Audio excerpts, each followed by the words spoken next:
সকালবেলা উঠেই মুডের একদম 12টা বেজে গেল এই দৃশ্যটা দেখে।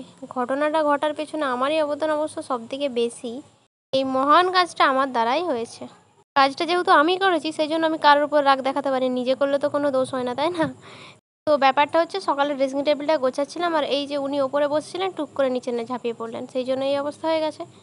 আর এরপর হচ্ছে আমি দোকানে এসেছিলাম, তারপর দেখি আমার ভাই চুপি চুপি কী একটা যেন ফ্লিপকার্টে অর্ডার দিয়েছে, মোটামুটি আমাকেও জানায়নি। কিন্তু আমার চোখ ফাঁকি দিয়েও যাবে কোথায়, ঠিক আমি দেখতে পেয়ে গেছি। তারপর ক্যামেরা নিয়ে দোকানে চলে গেছি।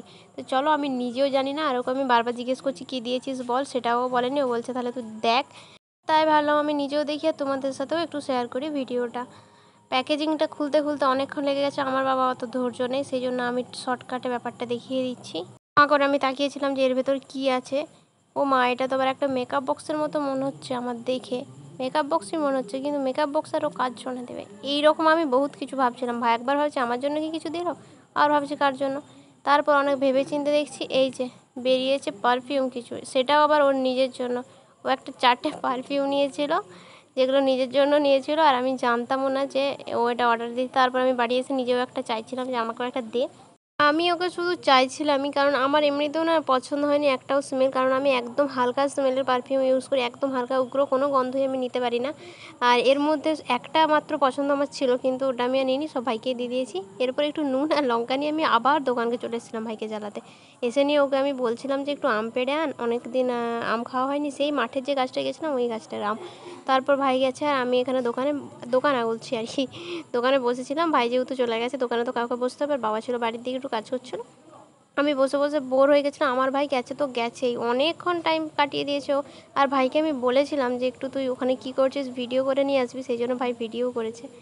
এই দেখো ওরা, এই যে মাঠ, তখন পুরো মাঠ, রোদটা তো দেখে বুঝতেই পারছো অনেকটা একদম দুপুর দুপুর টাইপের। 11টা, দুপুর না, 11:30 12টা এরকম টাইমে গেছিলো ও। আর এইটা হচ্ছে আমাদের পাড়ারই একটা ছেলে, আমার দাদার ছেলে হয় একটা, ও ভাইয়ের সাথেই থাকে।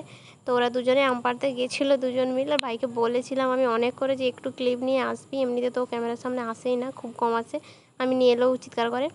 ওই মাঠের গাছটার আম আমরা এই আজকেই খেলাম, আর আমি নিজে গেছিলাম সেদিন একটা পেয়েছিলাম, ওটা এবছর খাওয়াই হয় না, ও বেশ কয়েক বছর যাওয়াই হয় না ওই গাছটাতে। বাচ্চারাই যে যা পাড়ার পাড়ে ওখানে, আর ওখানে যাদের গাছ তারা তো নিয়েই যায়। এতগুলো আম নিয়ে এসেছিলো ভাই, এর মধ্যে আমাদের গাছেরও ছিল।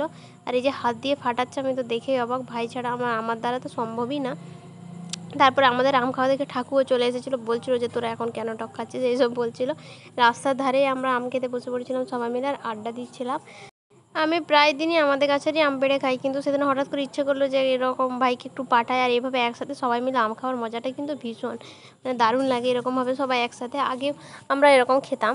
এরপর ঘুম থেকে উঠে নিয়ে দেখছি ওয়েদারটা বেশ সুন্দর, একটু মেঘলা মেঘলা লাগছিল। আর ভাইকে আমি অনেক জোরজাবস্তি রিকোয়েস্ট করে করে পাঠালাম একটু ফুচকা আনার জন্য, কারণ রাজ্যটাও বেশ কয়েকদিন ধরে আসছে না, সেই জন্য একটু পাশের গ্রামেই পাঠিয়েছিলাম ফুচকা আনতে।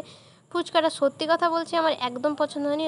ফুচকা ছাড়া আমি আমার বেশি দিন কাটাতে পারি না। তারপর ফুচকা খেয়ে দেখো বাইরে আমি শুয়েছিলাম আর ভিডিওটা এডিট করছি, মেঘলা মেঘলা হয়েছিল, সেই জন্য একদম অন্ধকার চারিদিক, বেশ সুন্দরও কিন্তু লাগছিল। তো যাই হোক, আজকের ভিডিওটা এখানেই শেষ করছি, দেখা হচ্ছে পরের কোনো ব্লগে। আজকের মতো টাটা।